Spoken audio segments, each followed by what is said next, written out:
நிர்வகிக்கிற Marxist communist கட்சி, விடுதலை சிறுத்தை கட்சி உடன்பாடு இன்னும் எட்டப்படவில்லைன்னு சொல்லிட்டு இருக்காங்க. ஒருவேளை அவங்க வருத்தம் தெரிவித்து அவங்களும் வெளியே வந்தா மீண்டும் மக்கள் நலி கூட்டணியா? இல்லை, அது அவங்க நான் வெளியேறிட்டேன்னு உங்களுக்கு அறிவிச்சிருக்கிறேன். அவர்கள் அப்படி வெளியேறி விட்டார்கள் என்று அறிவித்தால் அப்படி அவங்க வெளியேற மாதிரி எனக்கு தெரியல. காரணம், அவர்கள் அனைவருமே, நான் தான் சொல்கிறேன், இப்போ உங்களை சந்திக்க உட்கார முன்னாடி அந்த கட்சியினுடைய மாநில செயலாளர்கள், தலைவர்கள், அண்ணா நம்ம ஒரு மதச்சார்பற்ற அணியில் இருக்கிறோம், நீங்கள் கண்டிப்பாக சட்டமன்றத்துக்கு போகணும், குரலற்ற மக்களின் குரலாக நீங்கள் ஒழிக்கணும் அப்படின்றத தொடர்ந்து உங்களுக்கே தெரியும். நேற்று கூட பத்திரிகையாளர் சந்திப்பில் அண்ணன் திருமாவளவன் என் மீது வைத்திருக்கிற அந்த மிகப்பெரிய ஒரு நம்பிக்கை, ஒரு நட்பின் காரணமாக பல முறை என்னை தொடர்பு கொண்டு பேசினார்கள். அதனால் பல என் மீது மாறாத பற்றுள்ள பல திமுகவுடைய மாவட்ட செயலாளர்கள், அமைச்சர் பெருமக்கள் கூட இந்த நிமிடம் வரையிலும் கூட என்னை தொடர்பு கொண்டு கொஞ்சம் பொறுத்தருள்க அப்படிலாம் பேசுகிறாங்க. ஆனால் எனக்கு என்ன சொன்னேன், சரி சீட்டு தான் உங்களுக்கு நெருக்கடி இருக்குது, காங்கிரஸுக்கு கூட்ட கொடுத்துட்டீங்க, தேமுதிகவுக்கு கூடுதலாக கொடுத்துட்டீங்க, கமல்ஹாசனுக்கு கொடுக்குறீங்க, சீட்டே வேண்டாங்க, இந்த 10 அம்ச கோரிக்கை நிறைவேற்றுங்கன்ற. இது நீங்கள் ஜாதிவாரி கணக்கெடுப்பு நடத்தும், இன்னும் இப்போ 5 வருஷம் ஆட்சி முடிஞ்சு போச்சு, 5 வருஷம் கரடியாக நான் கத்தனை சட்டமன்றத்தில் செய்யலைங்க. மீண்டும் திமுக தான் ஆட்சிக்கு வரப்போகிறது, இது ஒரு வெற்றி கூட்டணி என்று நானே சொல்லியிருக்கிறேன்ல. அப்படி இருந்தால் இல்லை, நேற்று வரைக்கும் இந்த நிமிடம் வரைக்கும் அதுதானே உங்ககிட்ட சொன்னேன். அப்போ மீண்டும் திமுக ஆட்சிக்கு வந்தபோது வேல்முருகன் கொடுத்த இந்த கோரிக்கைகளை திமுக அரசு பரிசீலிக்கும் அப்படின்னு என்னை அழைத்து முதலமைச்சர் சொல்லுவதில் என்ன உங்களுக்கு? அப்போ யார் தடுக்கிறா? எது உங்களை தடுக்கிறது? இந்த கேள்விக்கு என்ன பதில் இருக்குது? அப்போ தான் நான் சொல்கிறேன், இங்கே சமூக நீதிக்கு எதிரான, இங்கே பாரதிய ஜனதாவில் இறக்கிவிடப்பட்ட, இங்கே RSS சித்தாந்தத்தை ஏற்றுக்கொண்ட முன்னேறிய சமூக நீதிக்கு எதிரான ஒரு கூட்டம் முதலமைச்சரை சுற்றி இருந்து கொண்டு முதலமைச்சரை இயக்குகிறது. அதனால தான் முதலமைச்சருடைய கைகள் கட்டப்பட்டிருக்கிறது. நான் கேட்குறேங்க, தமிழர் வாழ்வுரிமை கூட்டமைப்பில் 150 அமைப்புகள் இருக்கு. ஐயா நெடுமாறன், கோவை ராமகிருஷ்ணன், மணியரசன், எல்லா தலைவர்களும், தியாகு தோழர். நாங்களாம் என்ன சமூக விரோதிகளா? நாங்களாம் தீவிரவாதிகளா? நாங்கள் உங்களை சந்தித்து பேசணும்னு சொல்கிறோம். தமிழ்நாட்டுடைய முக்கிய வாழ்வுரிமை பிரச்சனை குறித்து, ஈழத்தமிழர் பிரச்சனை குறித்து முதலமைச்சர்கிட்ட போய் நான் கடிதம் கொடுத்தேன், சந்திக்க நேரம் கொடுங்கன்னு. ஏன் எனக்கு சந்திக்க நேரம் கொடுக்கல? சரி, கொடுக்கல. முத்துலட்சுமி அக்கா அவருடைய கணவர் இறந்துட்டார், உங்களுடைய சொந்த பட்டா இடத்துல வீரப்பனாருக்கு ஒரு நினைவு மண்டபம் கட்டி கொடுக்கறது அனுமதி கொடுக்கணும், முதலமைச்சரை சந்திக்கணுன்றாங்க. பல முறை கேட்டுட்டேன், சந்திப்பு கிடையாது. சரி, இதுக்கு 2வது சந்திப்பு 10.5% நிறைவேற்றுவது குறித்து ராமதாஸ், அன்புமணியை தவிர்த்து ஏனைய வன்னியர் சமூகத்தினுடைய பல்வேறு சின்ன சின்ன அமைப்புகள், தலைவர்கள் இருக்கிறாங்க. அவங்க எல்லாம் முதலமைச்சர்கிட்ட கூட்டு போங்க, நாங்கள் முதலமைச்சரை சந்திக்கணும்னாங்க. இந்த 5 ஆண்டு காலத்தில் பல முறை முதலமைச்சர்கிட்ட அவர்களை சந்திப்ப நேரம் கேட்டேன், தரல. சரி, தமிழர் வாழ்வுரிமை கூட்டமைப்புன்னு என் தலைமையில் ஒன்று இயங்குது, உங்களுக்கு எல்லாருக்கும் தெரியும். கடந்த 10 ஆண்டு காலம் கோபேக் மோடின்னு சொல்வதிலிருந்து தமிழ் சமூகத்தின் வாழ்வுரிமைக்காக மிகப்பெரிய போராட்டங்கள், 1 லட்சம் பேர் 50,000 பேரை திரட்டி தொடர்ந்து போராடுற அத்தனை போராளி இயக்கங்களே என்னோட இருக்கிறாங்க. அவங்க எல்லாரும் இந்த சாதிவாரி கணக்கெடுப்பு நடத்தணும். இந்த வடக்கன்ஸ் என்று சொல்லக்கூடிய வடவர்களுடைய ஆதிக்கம் இங்கு அதிகமாக இருக்குது. அதனால் அது ஸ்டேட் என்ட்ரி லைன் பர்மிட் முறை வடகிழக்கு மாநிலங்கள் மூல தமிழ்நாட்டிலையும் ஒரு முறைப்படுத்தணும். நம்ம வட இந்தியர்களையோ மொழி வழி சிறுபான்மையோ நமக்கு எதிரி இல்லை. அதனால் இதை முறைப்படுத்துவதற்கு மாண்புமிகு முதலமைச்சரை சந்தித்து நம்ம பேசணும். நீங்கள் கூட்டமைப்பினுடைய தலைவராக இருக்கிறீங்க, எம்எல்ஏவாக இருக்கீங்க, முதலமைச்சரோட நெருக்கமாக இருக்கிறீங்க, ஒரு தேதி வாங்கி கொடுங்க அப்படின்னு சொல்லி எல்லாரும் கையெழுத்து போட்டு கொடுத்தாங்க. மதிமுக உள்பட எல்லா கட்சிகளும், விடுதலை சிறுத்தைகள் எல்லாரும் அதை கொண்டு போய் முதலமைச்சர் வீட்டில் கொடுத்துட்டு, உடனே முதலமைச்சருடைய செக்ரட்டரி, உளவுத்துறை, மூத்த அமைச்சர்கள்லாம் உட்காந்து யார் யார் அந்த 150 பேர் கொடுங்கன்னாங்க. 150 பேரை கொடுத்து 2-3 மணி நேரம் அதை குறித்து நான் அவங்ககிட்ட மன்றாடுறேன். இவர்கள்லாம் சந்திக்கணுன்றாங்க. போன தேர்தலில் நமக்காக தேர்தல் வேலை செஞ்சவங்க, இவங்க யாரும் தீவிரவாதி கிடையாது, நக்சல் பாரி கிடையாது, எல்லாம் ஜனநாயக சக்திகள். அவங்க அத்தனை பேருமே இப்போ திமுகவை இந்த கூட்டணி ஆதரிச்சு பிரச்சாரம் பண்ணிட்டு இருக்காங்க. ஆனால் ஒரே ஒரு முறை கூட அவரை சந்திக்க முதலமைச்சர் தயாராக இல்லை. அப்போ இது எதை காட்டுகிறது? அப்போ நான் தான் சொல்கிறேன், முதலமைச்சர் சட்டமன்றத்தில் தனிப்பட்ட முறையில் என்கிட்ட பார்க்கும்போது நல்லா பேசுகிறாரு, நல்லா இருக்கிறாரு, அது எல்லாம் வேற. தனிப்பட்ட முதலமைச்சருக்கும் எனக்கும் எந்த கருத்து முரண்பாடும் கிடையாது. அவர் ஒரு மிகச்சிறந்த நல்ல மனிதர். கடைசி கூட்டத்தொடரில் நான் பேசுவது போல் இந்த 74 வயதிலும் கடுமையான ஒரு உழைப்பாளி. அந்த உழைப்பு தான் அவரை இந்த உச்சத்தில் கொண்டு வந்து நிறுத்தியிருக்கிறது என்பதில் எனக்கு எந்த மாற்று கருத்தும் கிடையாது. ஆனால் நான் இந்த தமிழ் சமூகத்திற்காக நான் வைத்த கோரிக்கைகள் அது ஏன் நிறைவேற்றப்படவில்லை? அது குறித்து அவர்களோடு உங்களை கொளத்தூர் மணியை சந்திக்கிறதுல, கோவை ராமகிருஷ்ணனை சந்திக்கிறதுல, தியாகுவை சந்திக்கிறதுல, மணியரசனை சந்திக்கிறதுல, மீத்தர் ஜெயராமனை சந்திக்கிறதுல, மே 17 இயக்கத்தை சந்திப்பதில், பொயிலனை சந்திப்பதில், பெருஞ்சித்தனாருடைய பையன் பொயிலனை சந்திப்பதில் உங்களுக்கு என்ன பிரச்சனை? குழந்தை அரசனை சந்திப்பதில் என்ன பிரச்சனை? தடா ரஹீமை சந்திப்பதில் என்ன பிரச்சனை? KM ஷரீஃபை சந்திப்பதில் என்ன பிரச்சனை? STPனுடைய என்ன பிரச்சனை? அப்போ இவர்கள் எல்லாம் நாங்கள் கையொப்பமிட்டு உங்ககிட்ட கொடுத்தோமே, ஏன் எங்களை அழைத்து பேசலை? ஒரே ஒரு முறையாவது இந்த 5 ஆண்டு காலத்தில் கோட்டையில் அதிகாரப்பூர்வமாக தமிழர் வாழ்வுரிமைக்கான போராட்ட களத்தில் இருக்க இயக்கங்களை சந்தித்து முதலமைச்சர் பேசியிருக்கிறாரா?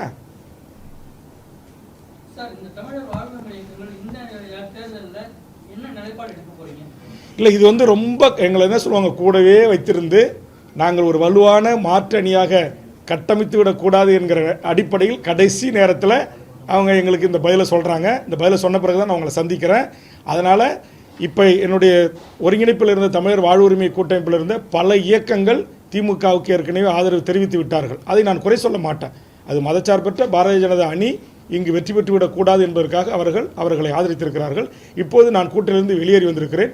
இனி அவர்கள் தான் முடிவு செய்ய வேண்டும். திமுகவை ஆதரிப்பதா, வேல்முருகனை ஆதரிப்பதா, வேல்முருகன் தலைமையில் அமைய போகின்ற இந்த தமிழர் வாழ்வுரிமைக்கான ஒரு கொள்கை சார்ந்த, நான் என்ன சொல்றேன், இப்போ டெல்லியிலே ஒரு செயல் திட்டம் இருந்துச்சு, ஒரு குறைந்தபட்ச செயல் திட்டம் இருந்துச்சு. ஆட்சிக்கு வந்தா நாங்க இதை செய்யணும் ஒரு ஒப்பந்தம் ஏற்படுத்தினாங்க. இப்ப அந்த மாதிரி இங்க நான் ஒரு கோரிக்கையா தான் சொன்னேன். அதை கூட ஏத்துக்கல, அதை கூட்டு பரிசீலனை பண்ணல அப்படின்னா இது என்ன மனநிலைமை சொல்லுங்க? கண்டிப்பா நீங்க பத்திரிகை தான் வந்து நீங்க விவாதத்துல கூட 3 முனை போட்டு 4 முனை போட்டின்னு தான் எடுத்துக்கிறீங்க. தமிழக வாழ்வுரிமை கட்சி தலைமையிலான கூட்டணி சொன்னீங்க. ஆமா, 6 முனை போட்டின்னு எடுத்துக்கலாமா? கண்டிப்பா நாங்க வந்து தமிழக வாழ்வுரிமை கட்சி இந்த தேர்தலை நாங்க தான் சொல்லிட்டோமே, திமுக கூட்டிலிருந்து வெளியேறிட்டோம். நாங்கள் எத்தனை கட்சிகள் அமைப்புகள் ஆதரவோடு இந்த தேர்தலை சந்திக்க போகிறோம் என்பதை விரைவில் நான் அறிவிக்கிறேன். அப்போ எங்களை நீங்கள் வந்து 5 முனை போட்டியை தாண்டி 6 முனை போட்டியாக கூட களம் மாறுகிறது என்பதை நீங்கள் தான் விவாத பொருளாக மக்கள்கிட்ட கொண்டு போகணும். நீங்கள் முதல்ல நாங்கள் இந்த மண்ணுக்கும் மக்களுக்கும் போராடுகின்ற போராளிகளை கொண்ட இயக்கங்கள் இருக்குது. இவங்கெல்லாம் இங்கே லஞ்சம், லாவணியம், ஊழல், மண்ணை திருடாமல், மலையை வெட்டி கடத்தாமல், கொள்ளையில் ஈடுபடாம, லாட்டரி விற்காம, கஞ்சா விற்காம, ஹபீன் விற்காம இந்த மண்ணில் நேர்மையான அரசியலாளர்கள் எங்களை போன்றவர்கள் இருக்கிறாங்க என்பதை இந்த நாட்டில் இருக்கிற கடகோடி உழைக்கும் பாட்டாளி வர்க்கத்திற்கும் கடகோடி வாக்காளருக்கும் கொண்டு சேர்க்க வேண்டிய கடமையும் பொறுப்பும் எனது அருமை பத்திரிகை ஊடக நண்பர்களாகிய உங்களுக்கு இருக்கு. நீங்க கொண்டு போய் சேருங்க. கொண்டு போய் சேர்ப்பதில் இங்க இருக்கிற போராளி இயக்கம் மறந்து ஐயா கண்ணு, நல்ல கண்ணு போன்றவர்களை சேர்க்க மறந்துட்டீங்க. ஐயா கண்ணு போன்ற, பாண்டியன் போன்ற இந்த மண்ணுக்காக விவசாய மக்களுக்காக போராடுகின்ற இளைஞரன் போன்றவர்களை கொண்டு போய் சேர்க்க மறந்துட்டீங்க. எத்தனையோ விவசாய சங்க தலைவர்கள் உதயகுமாரனை கொண்டு போய் சேர்க்க மறந்துட்டீங்க. ஆக அதுமாரி இல்லாம ஒரு அரசியல் கட்சியாக நாங்களும் இந்த மாதிரி நாங்களும் இருக்கிறோம். இப்போ நிறைய அமைப்புகள் இருக்கிறாங்க, சமரசமற்று கடைசி நிமிடம் வரைக்கும் போராடி மடிந்தாலும் பரவாயில்லை அப்படின்னு. இப்போ அவர்களுக்கு உரிய முக்கியத்துவத்தை, அவர்களுக்கு உரிய இடங்களை பத்திரிகை ஊடகங்கள் அவர்களுக்கு உரிய வெளிச்சத்தை கொடுங்க. நாங்கள் எல்லாரும் சேர்ந்து இந்த பத்திரிகை ஊடகத்தின் சார்பாக நாங்கள் கைகூப்பி தமிழக மக்கள் நாங்கள் மாற்று அரசியலை, ஒரு அறம் சார்ந்த அரசியலை, ஒரு இந்த மண்ணுக்கான, மக்களுக்கான, மொழிக்கான, இனத்திற்கான, எதிர்கால என் சந்ததிக்கான ஒரு அரசியலை செய்வதற்கு நாங்கள் முற்படுகிறோம். மக்கள் தமிழக வாழ்வுரிமை கட்சி தலைமையில் நாங்கள் முடிவெடுத்து அறிவிக்கின்ற அந்த கூட்டணியை ஆதரிக்க வேண்டும் என்று அன்போடு கரங்கூப்பி தமிழக மக்களுக்கு வேண்டுகோள் வைக்கிறேன். அதிமுகவுக்கும் பாஜகவுக்கும் சாதகமாயிடாதா? எப்படி சாதகமாகும்? பாரதிய, நான் தான் சொல்லிட்டேன், என்டிஏ என்பது அது ஒரு பாரதிய ஜனதா மதத்தின் பெயரால் மக்களை அணிதிரட்டுகின்ற ஒரு கூட்டணி. அந்த கூட்டணியை எங்களுக்கு வாக்களிக்கக்கூடியவர்கள் கொள்கை, கருத்தியல், லஞ்சம், லாவண்யம், ஊழல், சுற்றுச்சூழல், காலநிலை மாற்றம், மீனவர் வாழ்வுரிமை, தொழிலாளர் வாழ்வுரிமை, விவசாயிகளுடைய வாழ்வுரிமை, விவசாயிகள் உற்பத்தி செய்கின்ற விளைபொருளுக்கு நியாயமான கட்டுப்படியான விலை கிடைக்க வேண்டும் என்று சொல்லுகின்ற எங்களுடைய சிந்தனை, எங்களுடைய எண்ணங்கள் என்டையராக டிஃப்ரெண்ட். ஆனால் பாரதிய ஜனதா என்பது முழுக்க முழுக்க கார்ப்பரேட் நிறுவனங்களை உள்ளடக்கிய பெரும் முதலாளிகளை வளர்த்து எடுக்கிற, இங்கு இருக்கிற நான் சொன்ன சிறு குறு தொழிலாளர்களிலிருந்து, சிறு குறு விவசாயிகளிலிருந்து, மீனவர்களிலிருந்து இவர்களுடைய வாழும் உரிமை பறிக்கின்ற ஒரு கட்சி பாரதிய ஜனதா. அதுக்கு எப்படி நாங்கள் லாபமாக செயல்படுவோம்? கண்டிப்பா. ஏதாவது நான் கூட்டணி இப்போ வந்திருக்காங்க, அவங்களை கேட்காம நான் அறிவிக்கக்கூடாதுன்னு உங்ககிட்ட அறிவிக்கல. அவர்கள் அனைவரோட கலந்து பேசி கிட்டத்தட்ட 25 அமைப்புகள், சின்ன சின்ன விளிம்பு நிலை மக்களுக்காக போராடுகின்ற கட்சிகள் என்னை வந்து சந்திச்சிருக்காங்க. ஏற்கனவே நான் சொன்ன மாதிரி திரு தடா ரஹீம் போன்றவர்கள், திரு உதயகுமாரன் போன்றவர்கள், திரு KM ஷரீப் போன்றவர்கள், நம்முடைய தூத்துக்குடியினுடைய ஸ்டெர்லைட் போராட்டத்தினுடைய ஒருங்கிணைப்பு குழு தலைமை ஒருங்கிணைப்பாளர் நேற்று தினம் வந்து என்னை ஆதரவு தெரிவித்தார் டாக்டர் வாத்திமா போன்றவர்கள். இது போன்ற எண்ணற்ற அமைப்புகள், இயக்கங்கள் தொடர்ச்சியாக நீங்கள் எடுக்கிற அந்த முடிவுக்கு நாங்கள் ஆதரவாக இருக்கிறோம் என்று தொடர்ச்சியாக எனக்கு ஆதரவுகள் குவிந்து கொண்டு வருகிறது. நீங்கள் பத்திரிகை நண்பர்களே சொல்லுங்கள், இந்த 2 நாளாக இந்த ஸ்டாண்டை நான் எடுத்த பிறகு, இப்படி கலந்து ஆலோசிட்டுருக்குன்னு தெரிஞ்ச பிறகு சமூக வலைதளங்களில் நீங்கள் சாதாரண பொதுமக்கள் கூட என்னை ஆதரித்து கருத்து பதிவிட்டுக்கிட்டு கொண்டிருக்காங்க. அப்படி வேணுமா நான் வேணுமா ஒரு 100கணக்கான கருத்து பகிர்வு உங்களுக்கு வேணுமா அனுப்புகிறேன். நீங்கள் வேணுமா செய்தியாக போட விருப்பம் தான் போடுங்க. நாங்கள் வந்து அதை வந்து எங்களுக்கு கிடைக்கிற ஆதரவுகளை பொறுத்து கண்டிப்பாக நாங்கள் முடிவறியும். சாதிவாரி கணக்கெடுப்பு நடத்தாது, 10.5% ஒதுக்கீடு வன்னியர்களுக்கு கொடுக்காது, இதெல்லாம் திமுக பண்ணாது. வன்னியர்களுக்கு எதிரான ஒரு அரசியலா திமுக இருக்குன்னு பாக்குறீங்களா? நாங்கள் வந்து வன்னியருக்கு மட்டும் எதிராக சமூக அதனால சொல்கிறேன், சமூக நீதியே இந்த மண்ணில் அனைத்து மக்களுக்கும் கிடைத்துவிடக்கூடாது என்பது தடுக்கிற ஒரு கூட்டம் முதலமைச்சரை சுற்றி இருக்கிறது என்பது என்னுடைய குற்றச்சாட்டு. அதற்கு முதலமைச்சர் வந்து ஈல்டாகிறார். அதனால தான் முதலமைச்சர் சாதிவாரி கணக்கெடுப்பு எடுத்தல அப்படின்றது என்னுடைய பார்வை. புரியுது? பிரச்சனையில நீங்க வந்து போராட்டத்தில் ஈடுபட்டப்போ அமைச்சர் வந்து கருத்தாரு சொன்னாங்க, யாருன்னு சொல்லுவோம்? யாருன்னு அமைச்சரவையில் இடம்பெற்றிருக்கிற அமைச்சர் யார்? நீங்கள் வந்து பத்திரிகை நண்பர்கள் தான், நீங்கள் வந்து என்ன சொல்லுவாங்க, இன்வெஸ்டிகேஷன் ஜேர்னலிசம் என்று சொல்லக்கூடியவர்கள். அங்கே யார் ஆயிரக்கணக்கான ஏக்கரை யார் வாங்கி அரசாங்கத்துக்கிட்ட பணத்தை பெறுவதற்கும் அல்லது ரியல் எஸ்டேட்டு, அங்கே 5 ஸ்டார் ஹோட்டலு, நட்சத்திர விடுதிகள், ஐடி போன்ற கம்பெனிகளை உருவாக்கலாம்னு யார் திட்டமிட்டிருக்காங்களோ அவர். சார், நீங்களே சொல்லியிருக்கீங்க பல கோரிக்கைகள் பரிசீலனையில் இருக்கு. நீங்க சட்டப்பேரவையில் இருக்கும் போதுமே பல கோரிக்கைகள் நிறைவேற்றிருக்கீங்க. தமிழ்நாடு முழுக்க பல கோரிக்கைகளை முன்னெடுத்து சென்றிருக்கீங்க. மீண்டும் ஆட்சிக்கு வருவதற்கான வாய்ப்பு இருக்கிறதையும் பதிவு பண்ணியிருக்கீங்க. கண்டிப்பா அந்த ஆட்சி அமைப்பு சரி, அது மீண்டும் ஆட்சிக்கு வரக்கூடிய திமுக இது செய்து தாருங்கன்னு ஒரு உறுதிமொழி கொடுக்கறதுல என்ன இருக்கு உங்களுக்கு? உங்களை மரியாதை குறைவா நடத்திட்டாங்க நினைக்கிறீங்களா? ஆமாம் சார், நான் தான் சொல்கிறேன், எனக்கு சீட் நான் நீங்கள் 5 சீட்டுக்கு 6 சீட்டு கேட்டேன், 4 சீட்டு கேட்டேன், இறுதியாக ஒரு 3 இடங்கள் கொடுங்கன்னு. அப்புறம் நான் சொன்னேன், இந்த 3 இடங்களை காட்டிலும் எனக்கு இந்த கோரிக்கைகள் பிரதானமானது, மிக முக்கியமானதுன்னு சொன்னேன். அப்போ நீங்கள் உண்மையிலே நான் இந்த கூட்டணியில் தொடரணும்னு சொல்லி திமுக தலைவர் நினச்சிருந்தா, இங்கே வாங்க வேல்முருகன், உங்கள் கோரிக்கை 10 கொடுத்துருங்க. இந்த 10 என்னால் இப்போதைக்கு நிறைவேற்ற முடியாது. 5 கோரிக்கை ஆட்சிக்கு வந்த உடனே நான் நிறைவேற்றுறேன். நான் போன நாடாளுமன்ற தேர்தலுக்கு 2019 ஆதரவு கொடுக்கும்போது நான் ஒன்று சொன்னேன், இந்த தமிழக வேலை தமிழுக்கேன்ற சட்டம் இயற்றணும்னு சொன்னேன். அதை ஏற்றலை. ஆனால் அதுக்கு மாறாக குறைந்தபட்சம் நான் கொடுத்த அழுத்தத்தின் அடிப்படையில் தமிழ் வழியில் எழுத படிக்க பேச தெரிஞ்சவர்களுக்கு டிஎன்பிசியில் 40 மதிப்பெண் எடுப்பவர்களுக்கு வேலை என்று ஒரு சின்ன திருத்தத்தை சேர்ந்து, அது என்னுடைய அழுத்தத்துக்குனுங்க, அது உங்களுக்கு எல்லாருக்குமே தெரியும். அது கொண்டு வந்த பிறகு தான் இன்றைக்கி உங்களுக்கு திரும்ப ரொம்ப நீங்கள் எல்லாம் பத்திரிகையாளர் கூட அதில் வந்து ரொம்ப விழிப்புணர்வு இல்லாமல் இருக்கிறீங்க. நீங்கள் டிஎன்பிசியில் இந்தியாவின் நாட்டை எந்த மாநிலத்தை சேர்ந்தவர் வரைக்கும் ஒரு ஆர்டிஓவாக செலக்ட் ஆகிட்டாங்கன்னா அவங்க சீஃப் செக்ரட்டரி தான் ரிட்டையர் பண்ணுவோம். யங்கஸ்ட் பீப்புளாக இருந்தானா 21 வயசு 22 வயசில் ஒரு டைரக்ட் டிஎஸ்பி ஆகிட்டானா டிஜிபி ஆகி தான் இல்லை ஏடிஜிபி ஆகி தான் ஓய்வு பெறுவான். ஒரு மேஜிஸ்ட்ரேட் ஆகிட்டானா சுப்ரீம் கோர்ட் வரைக்கும் நீ உச்சநீதிமன்ற தலைமை நீதிபதியாக கூட வருவதற்கு வாய்ப்பு இருக்குது. அதுக்கு வழி திறந்து விட்டது ஓபிஎஸ். அந்த ஓபிஎஸ் இன்றைக்கி திமுக கூட்டணியில் இருக்கிறார்.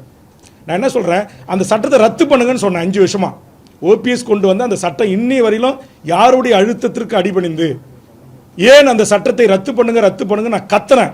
பிடிஎல் பழனிவேல்ராஜ் அந்த துறையை கொஞ்ச நாள் கவனிச்சாரு, தங்க தென்னரசு கவனிச்சாரு, இப்போ வந்து கைல்விழி செல்வராஜ் கவனிக்கிறாங்க. நீங்கள் அந்த சட்டத்தை ரத்து பண்ணாமல் வேல்முருகனுடைய கோரிக்கையை நிறைவேற்றின மாதிரி இருக்கணும், ஈயம் பூசின மாதிரி இருக்கணும், பூசாத மாதிரி இருக்கணுன்ற மாதிரி நீங்கள் வந்து 40 மதிப்பெண் எடுத்தால் மட்டும்தான் அப்படின்னு கொண்டு வந்து அந்த கதையை முடிச்சிட்டீங்க. அந்த சட்டத்தை ரத்து பண்ணுறதுல உங்களுக்கு என்ன பிரச்சனை இருக்குது?